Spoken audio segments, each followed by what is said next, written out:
भाग्यशाली ही होगा जो लक्ष्मी और गाय की कथा सुनेगा। जो भी ये कथा सुनेगा उसका घर धन धान्य से भर जाएगा। लक्ष्मी और गायों की बातें यदि सुन ली तो कभी गरीब नहीं रहोगे। जय श्री कृष्ण। आज का प्रसंग यदि ठीक से समझ लिया तो मैं विश्वास दिलाता हूँ कि आप कभी भी गरीब नहीं रहोगे। दोस्तों, अगर आप वाकई में माता लक्ष्मी को अपने घर पर बुलाना चाहते हैं तो कमेंट बॉक्स में जय माता लक्ष्मी, जय गौ माता जरूर लिखिए और गौ माता के लिए एक लाइक तो बनता है। महाभारत पुराण में एक कथा आती है कि एक बार माता लक्ष्मी बहुत सुंदर रूप धारण करके गायों के झुंड के पास पहुंची। एक सुंदर रूप वाली नवयुवती को देखकर गायों ने पूछा, हे देवी, तुम कौन हो और कहां से आई हो? तुम तो इस पृथ्वी की सबसे सुंदर स्त्री जान पड़ती हो। सच सच बताओ, तुम कौन हो और हमारे पास क्यों आई हो? गायों के इस प्रकार पूछने पर देवी लक्ष्मी ने अपना परिचय दिया और कहा, हे गायों, सारा जगत मेरी कामना करता है। दुनिया में मैं लक्ष्मी के नाम से प्रसिद्ध हूँ।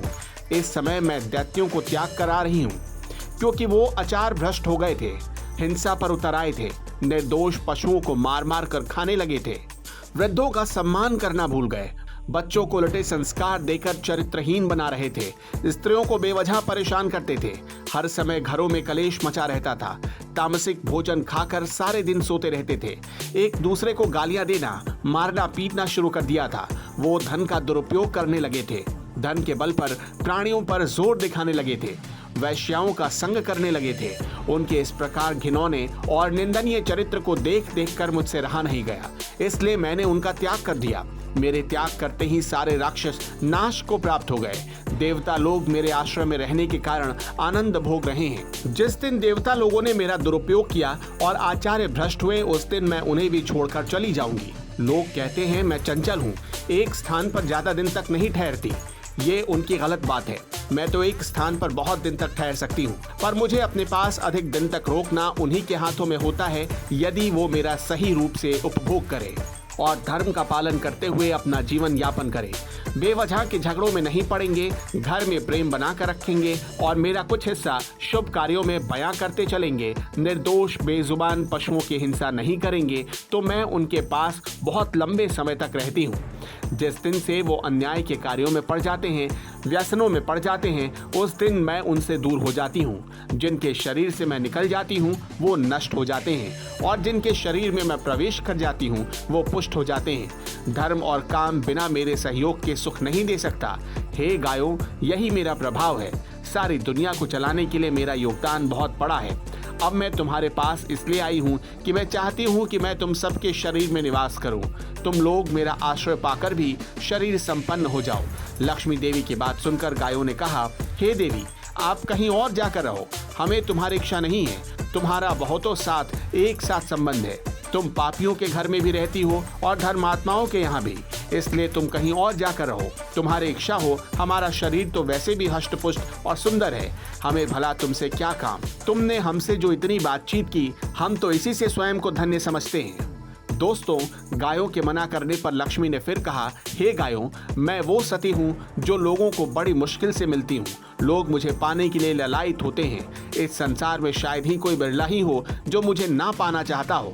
मुझे पाने के लिए तो लोग दिन रात परिश्रम करते हैं, युद्ध करते हैं, चोरी तक करते हैं, एक दूसरे से छीनने का प्रयास भी करते हैं। मुझे पाने के लिए लोग सगे भाइयों से, माता पिता से भी विरोध कर लेते हैं। मेरे लिए लोग घर परिवार को छोड़कर परदेश में पड़े रहते हैं, फिर भी मैं इच्छा के अनुरूप उन्हें नहीं मिल पाती। यहाँ तो मैं खुद चल कर आई हूँ और तुम हो कि मुझे ठुकरा रही हो। आज मुझे मालूम हुआ कि बिना बुलाए किसी के पास जाने से अनादर ही होता है। फिर भी मैं तुमसे आग्रह करती हूँ कि मुझे अपने पास रहने दो, मुझे अस्वीकार मत करो। देखो, इस चराचर त्रिलोकी में कोई भी मेरा अपमान नहीं करता। मित्रों, लक्ष्मी जी की बात सुनकर गायों ने कहा, हे देवी, आपका अपमान या अनादर नहीं कर रहे हैं। हम तो केवल आपका त्याग कर रहे हैं, वो भी इसलिए कि तुम्हारा मन बड़ा चंचल है, तुम कहीं भी जाकर नहीं रहती। गायों ने कहा कि यदि आने वाले समय में आप हमारा त्याग करके चली गई तो इस दुनिया के लोग बड़े स्वार्थी और लालची हैं। वो हमें पाने की वजह हमारा त्याग करने लगेंगे। फिर उस समय हम कहाँ जाएंगे? फिर तो हमारी दुर्गति हो जाएगी। लोग अपने घरों में नहीं रखेंगे और जंगलों में भी नहीं रहने देंगे। फिर वो कौन सा स्थान होगा जहाँ पर हम चैन की सांस ले पाएंगे? दुष्ट हत्यारे लोग हमें और हमारे बच्चों को पकड़ पकड़ कर काट काट कर खा जाएंगे। जो लोग हमारे पालन पोषण करने वाले होंगे वो ही हमें पालने से कतराएंगे। लोग हमारी रक्षा का ढिंढोरा तो पीटेंगे, पर कोई अपने घर में रखकर हमारा पालन पोषण नहीं करेगा। उस समय हमारी दशा बद से बदतर हो जाएगी।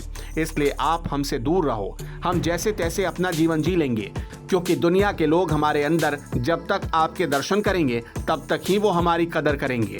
आपके जाने के बाद कोई हमें पूछेगा भी नहीं, हम तुम्हें लेकर क्या करेंगे। गायों के इस प्रकार मना करने पर लक्ष्मी जी ने कहा, हे गायों, तुम सदा दूसरों का आदर करने वाली हो। यदि तुम मुझे त्याग दोगी तो सारे जगत में मेरा अनादर होने लगेगा।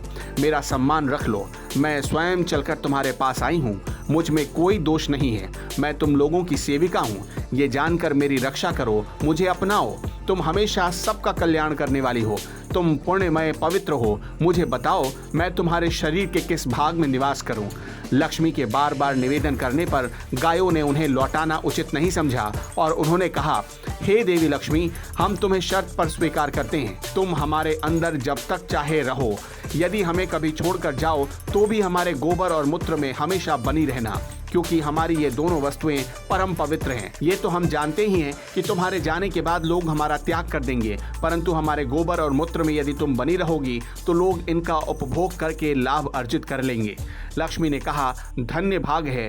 लक्ष्मी जी ने कहा, धन्य भाग है हमारे जो तुम लोगों ने अपने अंदर हमें प्रवेश करने का अवसर दिया।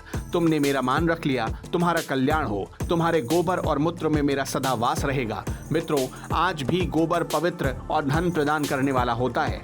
जो लोग गौ पूजा करते हैं, गौ सेवा करते हैं, उनके घर सुख शांति हमेशा बनी रहती है। कभी धन की कमी नहीं होती। लेकिन हमेशा याद रखें, मन में आपके लालच कभी ना हो। धर्म कथाएं के YouTube चैनल को सब्सक्राइब करें और इस वीडियो को Facebook पर देख रहे हैं तो हमें फॉलो जरूर करें। धन्यवाद।